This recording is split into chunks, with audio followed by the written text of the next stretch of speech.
Shout out dahil ko dira sa mga inahandra no. Tanan mga inahandra. Happy Mother's Day. Especially katong mga single mom nga nagpakaamahan. Ilang gibuhi ang ilang anak nga sila ra. Sila ray nag-inusara tungod kigibiyaan sila sa mga lalaki nga mga tampalasan.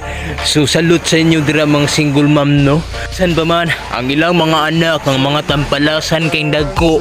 Grabe magsukol-sukol sa ilang ginikanan. Walay respeto silang ginikanan. Di nagkasabaan ra gani sa ginikanan. Musukol, usahay, mulayas, dayon muipon sa ilahang mga uyab. Mo na yung tinaman nga moabot ra ng panahon. Nga kamo balik mo sa inyong ginikanan. Mao nang tarungan na inyong ginikanan kay dira ra gyapon mo padulong sa ilaha.